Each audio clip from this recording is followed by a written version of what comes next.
Welcome to Be On It, episode 28. Hey, Jessica, what's going on in the Beehive today? Hi, Debbie, and good morning, Amy, who will be joining us on today's episode. I thought it was really important to talk about grief, especially since our last episode was about death. I believe grief is a personal process, and how we grieve is very unique to us as individuals, and it involves different stages. What do you guys think? I agree, Jessica. For me, when I think about grief, I think that it is a universal experience. Everybody on this planet is going to have to deal with grief at some point in their life, maybe earlier, maybe later, or maybe just in the middle. Just depends on your circumstances. Even though it's a universal experience, everybody is going to react differently, and all the circumstances around each loved one's death is going to be unique. It's one of those things. It's everybody's going to experience it, but every loss is going to be different. That's how I feel about it.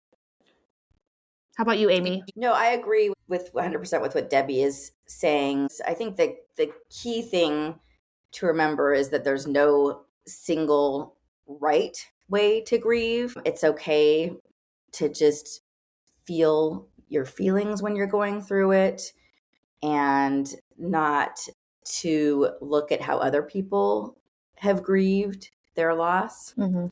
Someone that has lost someone close to them could grieve completely different than how you're grieving. So I think it's really important to feel your own grief and not compare it to, what other people, how other people have handled their grief. Mm-hmm.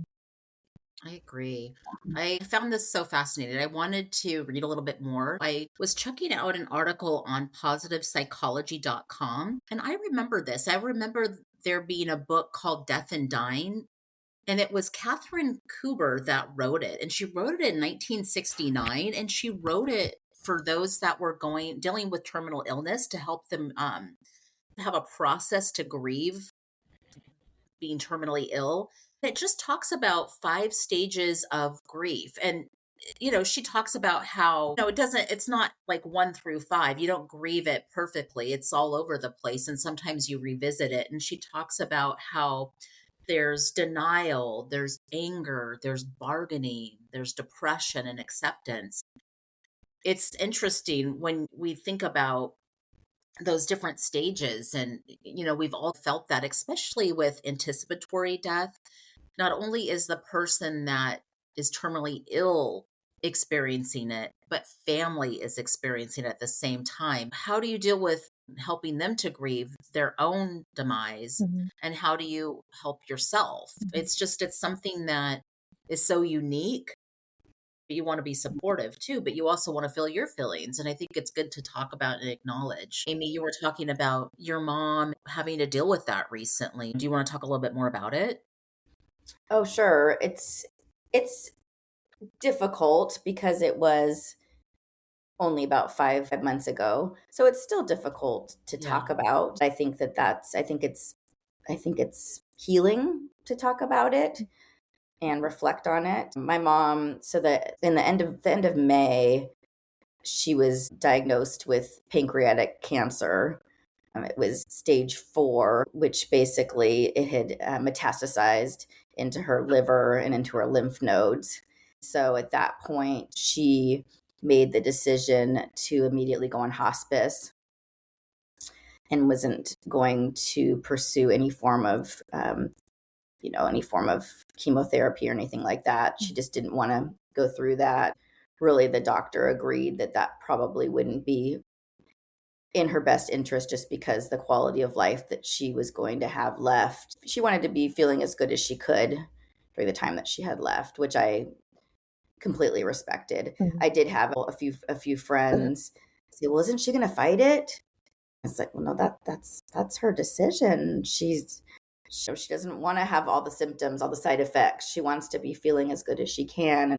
When I look back on that, I think it put me off a little bit to have people say that, because that's what her wishes are. She, even though I would have, selfishly, I'd have wanted her to fight, I needed to respect that that's what she wanted. The doctor pretty much told her, 3 months was pretty much what she had left. When she first told me that they found a mass, I just remember it kind of being a guttural reaction.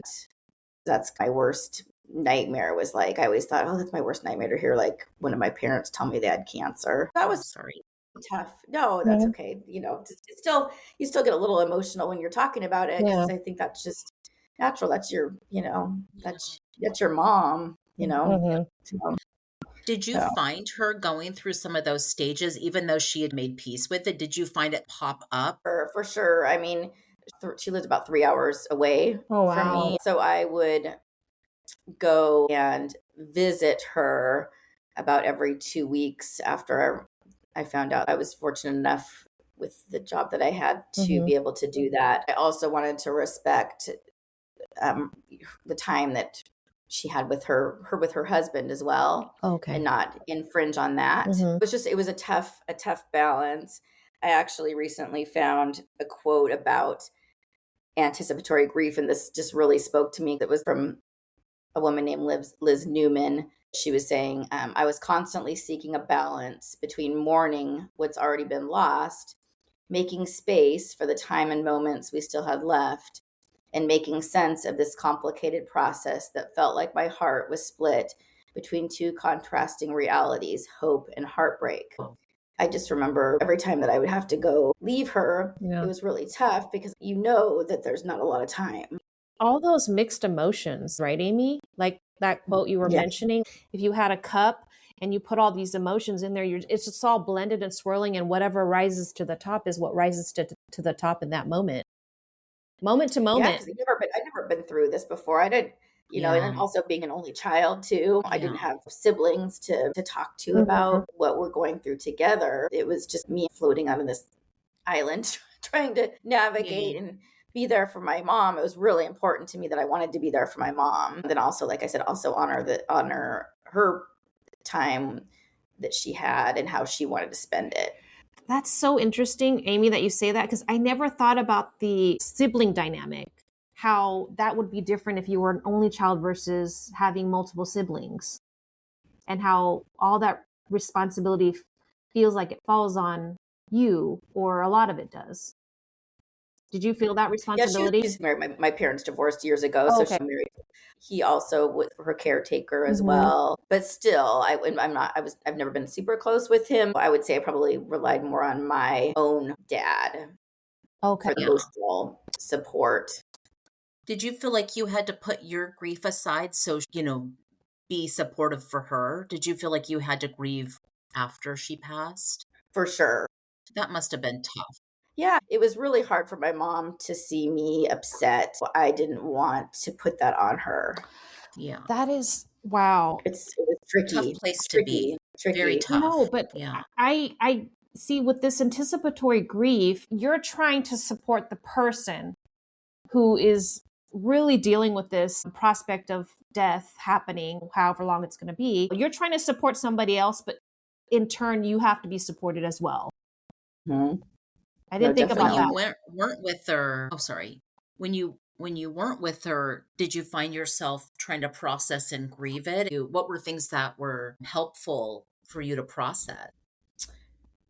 Yeah, I think I was torn. I would talk to her every day on the phone and check in on her. I knew when she started becoming weak, because our phone calls started becoming less frequent. We texted as well, and those would be more like a heart or a one word, answer. But to answer your question about taking care of myself, I think that I had support of family and friends. I'm just trying to do things that I would enjoy. Taking a lot of walks outside and some hikes and things like that really seemed to help. Good. It's kind of a blur, honestly. Oh, I'm sure. Yeah. I was going to mention, we've talked about these 5 stages. There's actually a 6th stage that David Kessler created in 2019 called Finding Meaning. It's the stage where the bereavement starts to integrate the loss into our ongoing life, and you're seeking creating meaning based on the experience. It's only been a few months for you, but I remember you telling me that you were going to do this beautiful celebration of life in a place that her and her husband loved to go visit, the gardens, and how Mhm. you were hoping to dedicate a bench to her. I was just going to ask you, is that helping you to find meaning, or are you in the process of still finding meaning?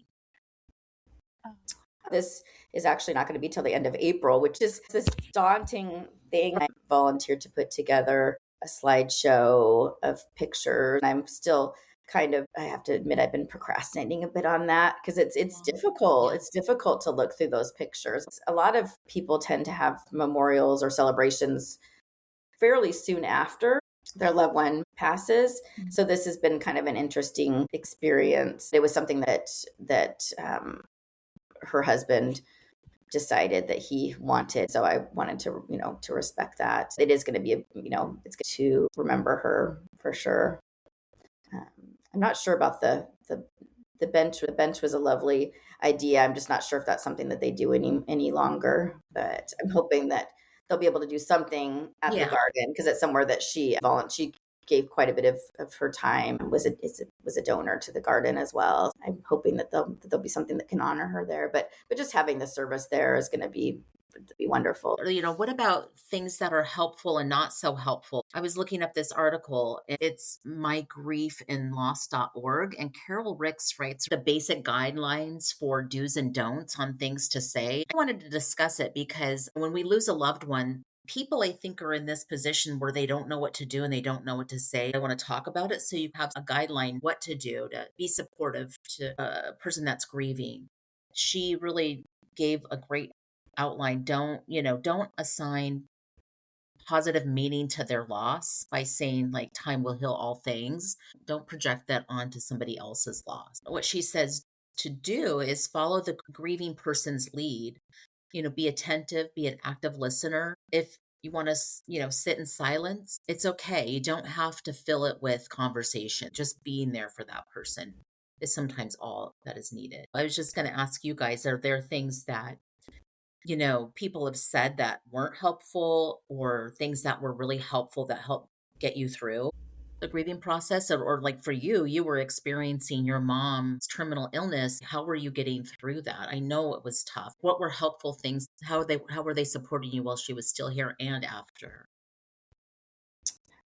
I think while she was still here, my sister-in-law, I talked to her quite a bit. She's a hospice nurse. It was really helpful to speak with her quite frequently about just how my mom was doing, because I think for me, it was really helpful for me to know where she was at in the dying process. I Yeah. mean, it sounds morbid, but I mean, really, that's what was happening. There are some fairly classic symptoms when you are dying. Mhm. It was helpful just for me to know, because it was so important for me to be there for her towards the end. So that's why I knew when it was getting towards the end, I was able to be there with her like that last week before, and when she passed. Mhm. And so I think just talking to friends, just having people know, just having people check in and letting me know that they care. Mhm. As far as after, I had one of my really good friends. My son was here taking care of our house and our kitty when we were up in the Seattle area, and a good friend of mine dropped off a meal with him before we even got back. It was waiting for us, and Mhm. that just meant so much to Mhm. me to have that. She didn't ask; she just did, which was just very, very touching to me and meant a lot. So, because you don't have to ask Yeah. really. I mean, she just dropped it off, Mhm. and I thought that was just it just really meant So a lot to me. powerful. So yeah, it I'm was just glad that you brought that up because I am that kind of person that's like, wonder if they're not home, wonder if they don't get it, wonder. So it's good to know that it doesn't matter. It's okay. Just do. Mhm. Like food trains, so you don't even have to think about cooking. Yeah. mm-hmm, That's such a lovely mm-hmm. touch, and that's just one less thing for somebody to have to worry about when they're grieving. No, I'm the same. I don't want to interrupt with their Yeah. family time Yeah. or Yeah, that's a good thing to so remember, Just that it's okay to just leave it on the yeah. And I doorstep. think Right? yeah, Yeah. exactly. Yeah. No, exactly. And then just sending a text message, hey, Yeah. yeah. it's there for you. I think I really think just having people acknowledge it. I didn't put it out there on social media. That was something that my mom really didn't want. She didn't want an Oh, obituary. really? Yeah. And so I didn't put a post or anything. I think I posted a picture Mhm. of us Yeah. together. That was all I really did, just because I wanted to honor her, um, her wishes. She was kind of, she was pretty private when she was diagnosed. She was very private about it. She only wanted certain people to know. Oh. So yeah, there was a point when one of her good friends had posted some pictures of them and then wrote something about her being sick. She was really upset and she called her friend and was like, I need you to take that down. And then Oh. about a day later, my mom took down her whole Facebook. Wow. I see her grieving as well. So her grief process was very private and only Mm-hmm. shared with Mm-hmm. who she chose to share it with. Wow. Yes. I think that she had control over, Mm. because you want to have control over things that you can have control over, Mm. right? This obviously, Right. there was a lot that was not in her control. Not to get off topic, but another thing that was really interesting that she did was right away, she started wanting to get rid of all of her belongings. Really? She had very specific people that she wanted to give things to. Every time I went up there, it was during the time I was like, oh my gosh, I was thinking in my head, Mom, like I don't need any more of your stuff. She wanted to, we were similar size in clothing. She was giving me a lot of her clothing, all kinds of different things. She Mhm. loved to decorate for the holidays. It's like I just started taking everything that she offered to me. It was just easier. She wanted to do that. It was really important to her to go through all of her belongings before she passed. Mm.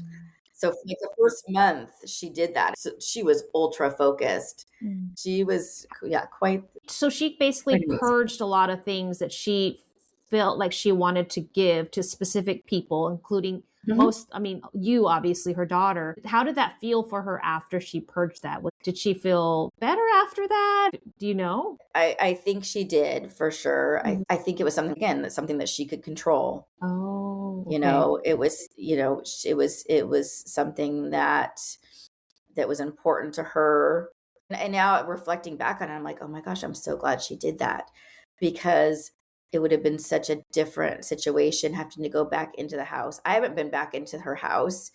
It's actually her husband's home, but Hmm. I have not been back there since the day that she passed. Oh, Wow, wow. really? I couldn't even be there. Once she passed, she only wanted myself and her husband there. And then the hospice nurse showed up like right when she passed, which was another whole amazing thing, that right when she passed, the hospice nurse knocked on the door. That was Divine really intervention. by an intervention Yeah. for sure. And so in reflection, Mm. her at the time when she was doing that, getting rid of all of her, her different belongings and coming, Amy, do you want this? Do you want this? It's like, oh my gosh, Mom, really? Okay. Like, can we be doing something else right now with our time? Well, I remember you You know, sharing with me the stamp. She A was collector? she was taking you no, oh, she wanted money back for her stamp. I remember Amy telling me this and I'm like, that's what she's focusing on. I forgot about that actually. I Yeah. was cracking up. She was Yeah. bound and determined to get that money back. She had I mailed, was she had like, mailed, she had mailed a piece of jewelry Yeah. to her cousin. And it was a piece of like costume jewelry that was my great grandmother's. And so Oh. it didn't have a ton of value, but it was more like, it was like $6 to mail and it Hmm. had been lost. And so she had been investigating and, Oh, my. what happened to this package.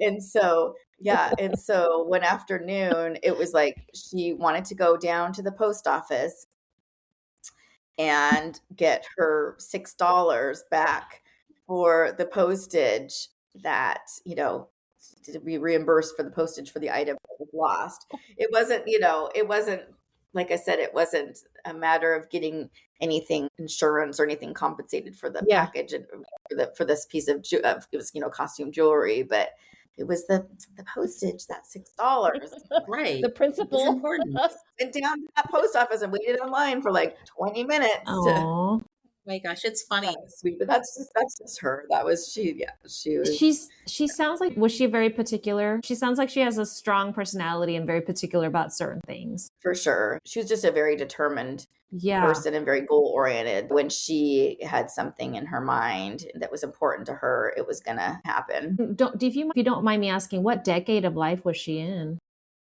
Was she, Oh, when she passed? yeah. When she passed, she was 76. Okay, so in her 70s. She's always been, what's the word? Frugal? Oh, okay. I think it's So that. I remember we'd go grocery shopping. It would always crack me up. She'd come grocery shopping with me when she would be in town. And and she would look at like the price of of apples, paying this much for apples. Oh my gosh, you're paying that much for apples. And yeah, because I like those apples and I eat those apples. It's just, Kind of relate these days. yeah. And she would, If I and she want did, apple really bad, I do. Yeah, it's yeah, kind a of good snooty apple, these man. days. I know, but Kind of relate. Yeah. but she didn't. But she, yeah, it's just so interesting because she didn't need to be that way. I mean, as far as from a financial standpoint, if we would go out to eat, she would usually order the least expensive thing on the menu, and some of that in reflection makes me sad because it's like, gosh, I wish she had have, I mean, she did a lot of traveling when she was younger, but as she got older, I don't, she didn't as much, and it would bring out a lot of anxiety for her to travel, and so, I mean, even taking the train was up here to, just it was stressful for her at times as she got older. One thing that I wish for her is I wish that she had have been able to enjoy life a little more and not felt like she had to be so restrictive. I think that is part of the generation for sure. I think that's good for us to talk about too, because I think that generation really wanted to make sure they left something, a legacy. They wanted to leave something and to carry on tradition and leave money for family. And I'm of the philosophy that that's your money. That's not my money. I don't expect anything. Mm-hmm. And if you choose to leave me something, fine. But how about take care? Like, live, enjoy. I feel like I'm looking at my mother-in-law and she's still working a full-time job and she's in her 70s. And I'm like, when does she take time to enjoy? I can't remember the last time she's went out with a friend. And I was asking Matt yesterday, I go, when you were a kid, did she ever take time to enjoy, or has she always just been a worker bee? And he goes, no, she would read books. I'm like, okay, at least she did a little something for herself. I feel a lesson to be learned is find joy. Every once in a while, have an expensive meal. You don't have to always be so frugal. Life is meant to be enjoyed. You can't always just live it frugally. I mean, even if you're on a budget, you can still have a little something every once in a while or save up for it. But at the same time, if that's how they lived decades of life, Yeah. they're not going to change at the very They're not going to last change. No, year you could of wish life. that for them. You could Yeah. wish that for It's- them, but no, ingrained. I Exactly. think we're more open in our generations now. We've learned. Yeah. My husband and I sometimes would just like look at each other and just be like, but that's just, You're that's like, just, and times his have mom is very much changed. the same way. His mom is very similar. So we, Well, she won't even get a new lamp. I remember. Yes. It was like she needs a new lamp and she doesn't want to get it. My grandma was the same way. Yeah. It was so interesting. She had this old uncomfortable couch and she had the money to get a nice comfortable couch. Yeah. And I'm like, we'll buy you a couch at this point. Yeah. No, just it's that generation. Yeah. It's just so interesting. We're not carrying that with us. We are learning to live life to the fullest. Right. We haven't been doing. So I think that's really an important takeaway. And I think that, with grief, I don't know, Debbie, about you, but has anybody ever said anything to you that you didn't find helpful? I know I've had a couple of times that people have said something that wasn't helpful. Well, and then helpful things that people have said. Yeah. I think that I'm kind of private and introverted, so I'm not going to make a huge people. So I would think that like people didn't really even know. I didn't share. And so, When your dad passed. yeah, I didn't share because Mhm.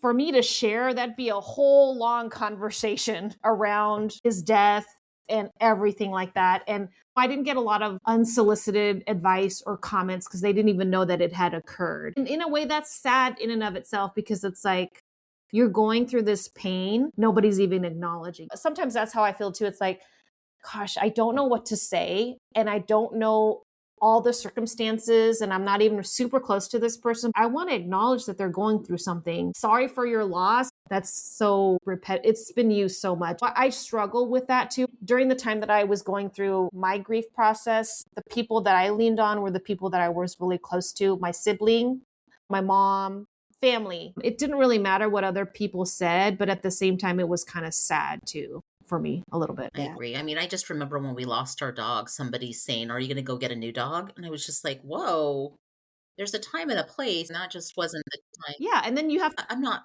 there. Our dog's not replaceable, and she never No. will be. I know people do get an animal after, or they get one right before their other animal passes. I just couldn't. That wasn't very helpful. But then there's been helpful things where people have asked us to pet sit, and it's been so healing and Oh. lovely, and I've enjoyed it. And so that's been a really great, like, taking that on every once in a while. At first, I was a little resistant because I thought I was betraying my dog. Mhm. Then I was like, you know what? It's okay. We're just pet sitting.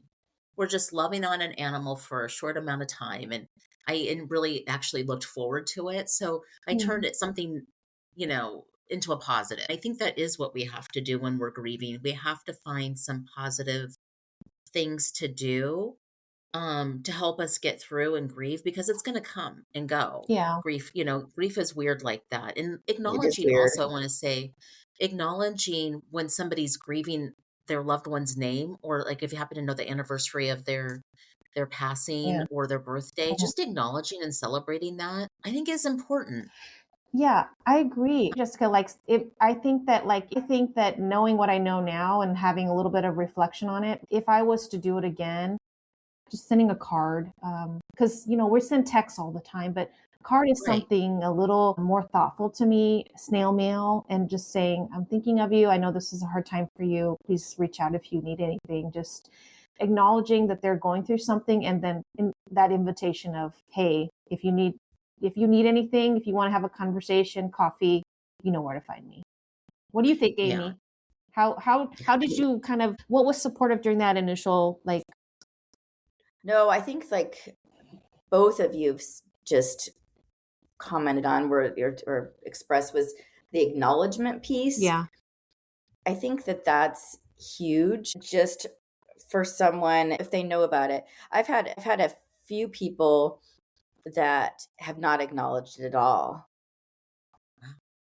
And to me, Hmm. that is a little bit hurtful Yeah. Yeah, that would to be. know about it but not acknowledge Oh, it or okay. say anything. Like we've talked about, it is hard to know what to say, but like Debbie said, even just a card. I mean, that Mhm. has so much. I even had a friend send me a card the other day just saying, "I know that it's been several months, but just thinking of you." Mhm. And that was so thoughtful. Just it was a really sweet little saying on the card, and it doesn't have to be an expensive, bouquet of flowers or anything like that. Just the acknowledgement I think is huge. And Mhm. um I'm thinking about you. So that was Oh, helpful Yeah. that's to you? Just Yeah. yeah, that's I think the most helpful thing is just to have someone say that I'm thinking about you, Mhm. you know, that I care. Mhm. Yeah, honoring that memory. Mhm. I think if we do, we forget that. I think that going forward, just remembering our loved ones and celebrating the life that they did have here. I know it's difficult for some because people grieve in their own way and they want to forget that pain. Mhm. I do remember just honoring clients and celebrating their birthdays, or the day that they passed. We would do a little something, like light a candle. I'm trying to carry on that tradition. I just think it's really lovely way of acknowledging those that we have lost. I find that to be helpful for me personally, and just talking about it more too. I realize that I haven't even shared some of this loss with people because it just didn't come up naturally. And Mhm. if it did, I would have shared it, but some of it's heavy. Very. Mm. And how do you bring up something so painful? You don't want to project that onto other people. It was just in talking about loss and things like that that you kind of grieve it all over again and remember it all over again. It's not as fresh. I was talking to Matt about it. I was talking to you guys about, about it and making peace and just finding meaning. You have to move on and move forward. You don't forget. They're always with you. I feel for me personally, I feel like my loved ones are always with me, even though they're no longer here. And finding peace with that. I think it's also okay to acknowledge that sometimes we need a little bit more help, like therapy is a really good resource, or support groups for Yeah. people that have had loss are really important. I think art, painting, or journaling, or some sort of active walking, like you were saying earlier, helped you. I think something that you can do for yourself to help you grieve and process is so important, and to not forget that.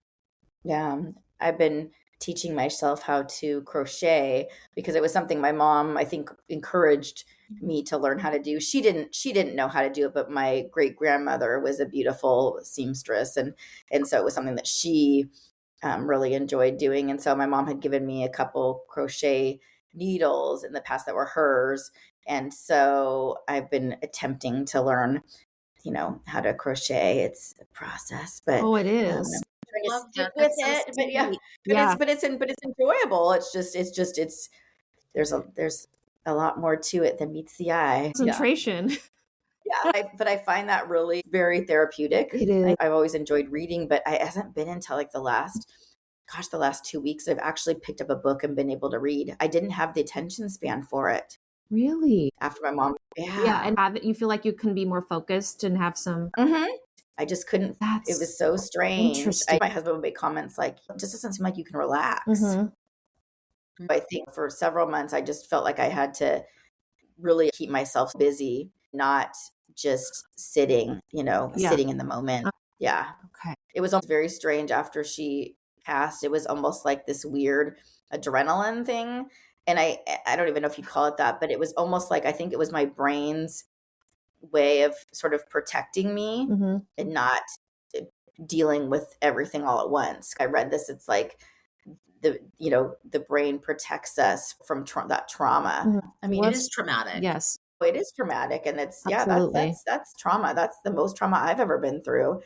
Thankfully, I mean, I've been through smaller, but seeing your mom go through that's your mom. Like my husband was saying, she's the one that brought you into this world, and seeing her leave the world is tough. It's tough.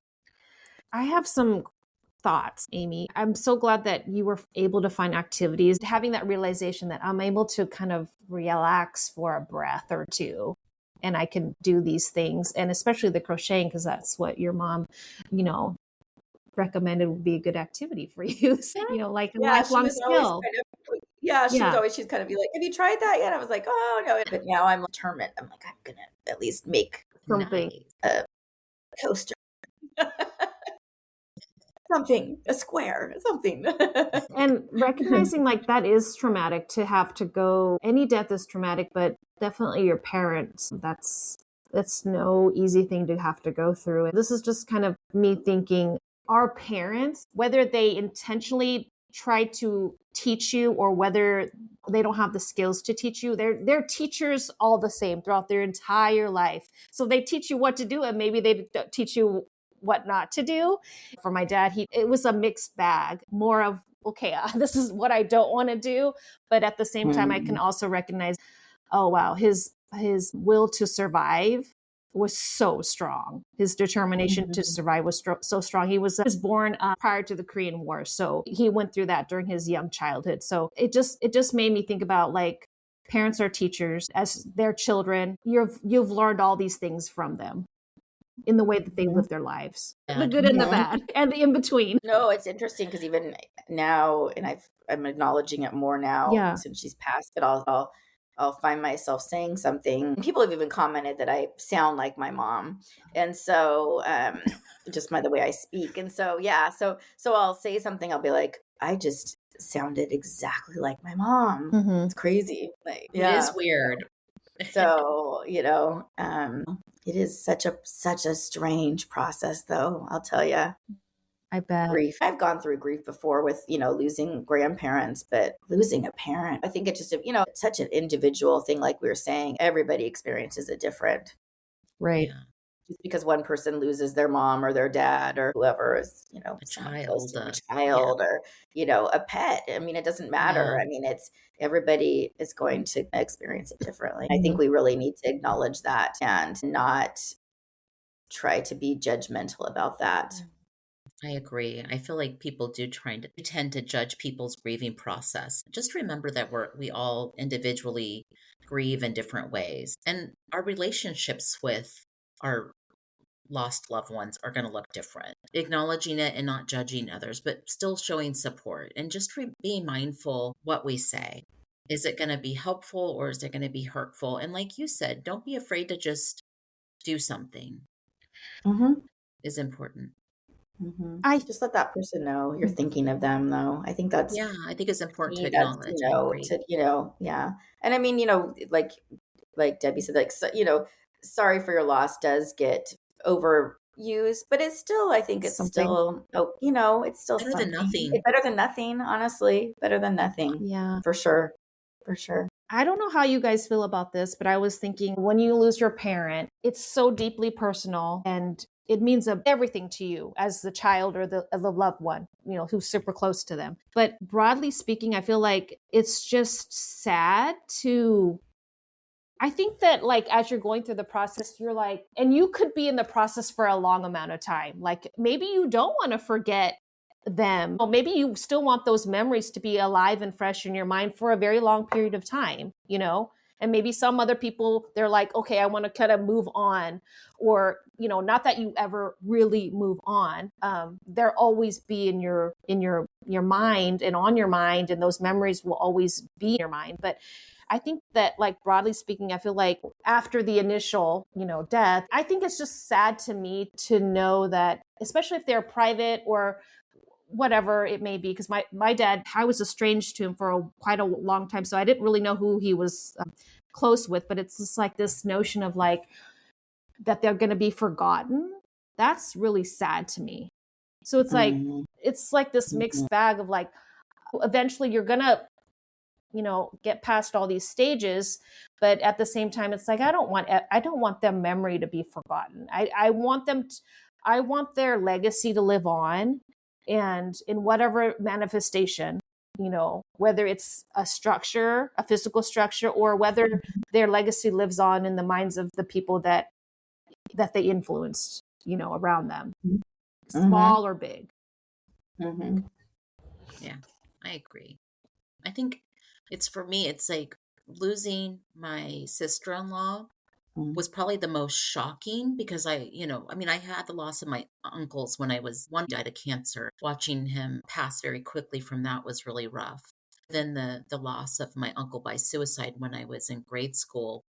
I was too young to really understand. I understand more as an adult. I think for me, losing my sister-in-law was so shocking that I'm still processing all these years later. It comes in ebbs and flows, and I've made peace with it. It affected me so deeply, and it took me so long to just kind of grieve it, and understand it and be at peace with it. My husband's family doesn't really talk about it. Even my nephew, I mean, maybe they do amongst themselves.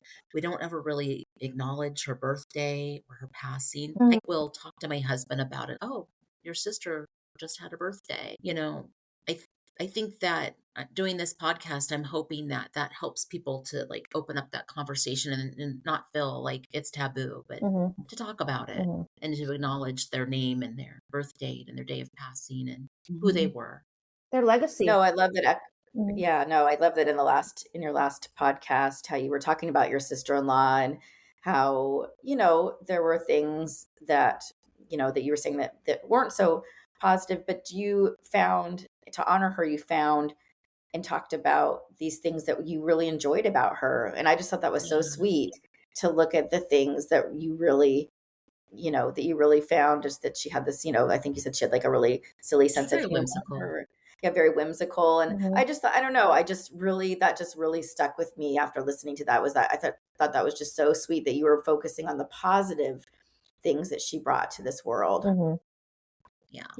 and I think that that's wonderful that you're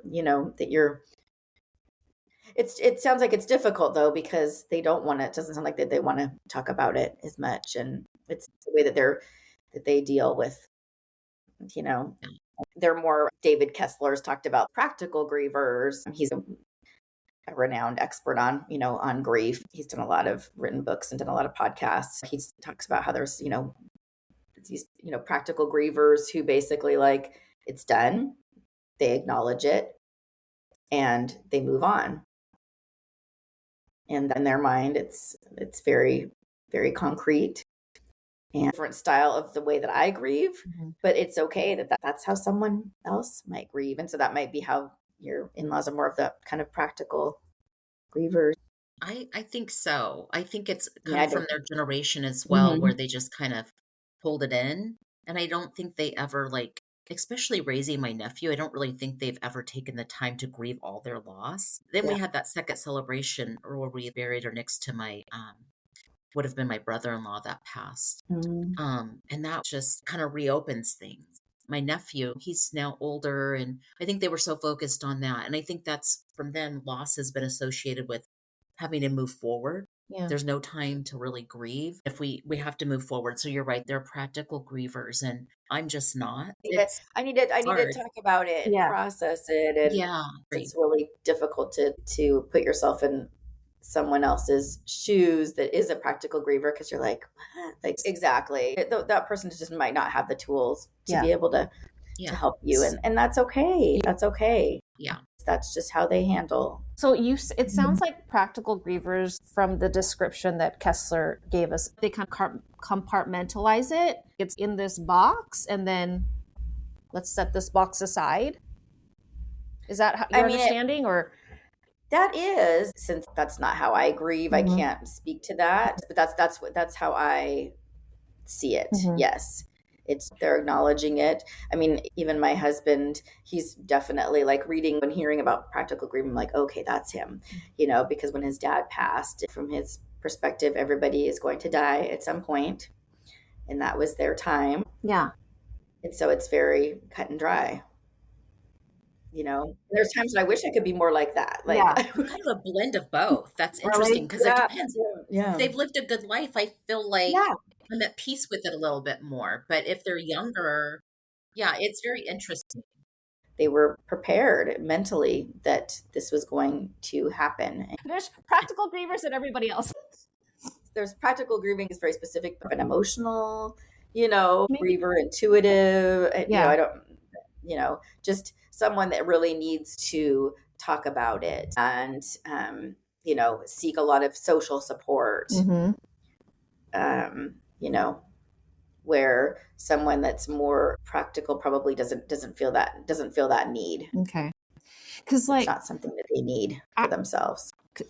I feel like the style that I am, voice recordings, like, I want to make sure that I have a lot of those on hand, because if I feel like I want to listen to a loved one's voice when I feel like I need it, I feel like I would want that on hand. Like, voice recordings, I think, are really great to have. They could be intentional or just random. I feel that would be super valuable to me. Oh, for sure. I wish I have a lot of photos of my mom, Yeah. but I wish that I had some videos of her.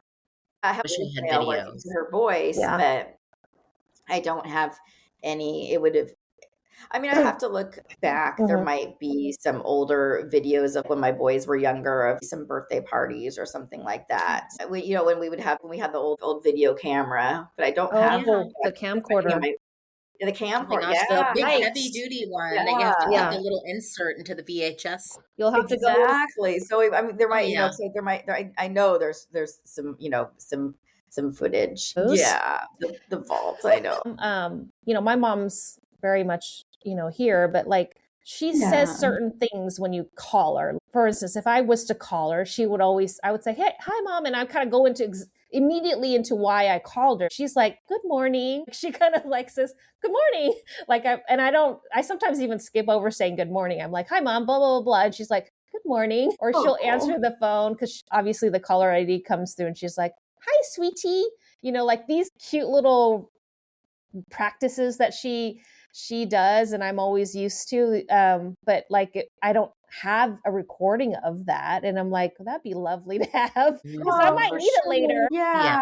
I like that. Oh, she We're sounds so gonna have to do sweet. that, Debbie. Oh. I will I don't know that I haven't shared this with you, Amy, but like I'm recording my mom right now. Like I started part 1 of like recording her life in her eyes and in her voice and me asking questions. I have Oh, started that because I was like, not only is it important for me, but I know a lot about her, but maybe it's more important for the grandchildren or the great grandchildren, even Mm-hmm. more because they are like twice removed.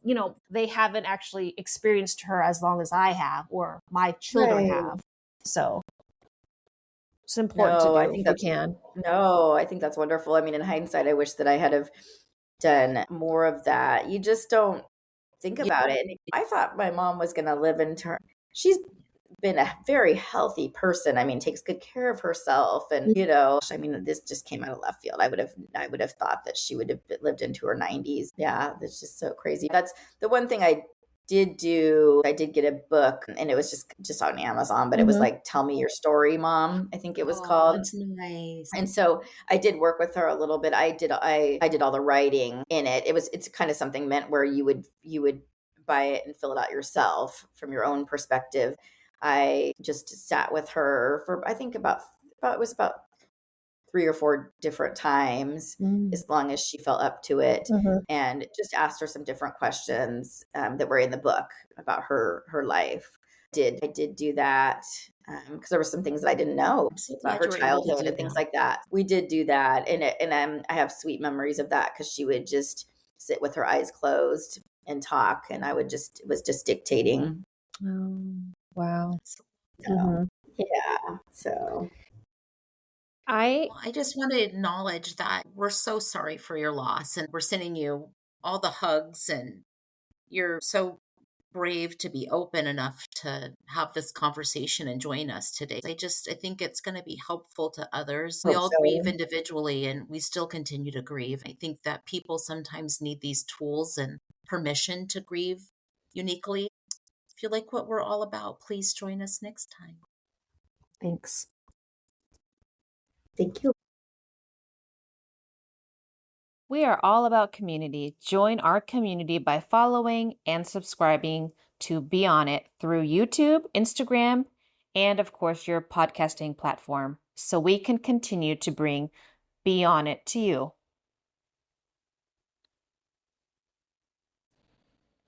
Just so you know, this is for entertainment purposes only. We are speaking from our lived experiences and are not licensed therapists.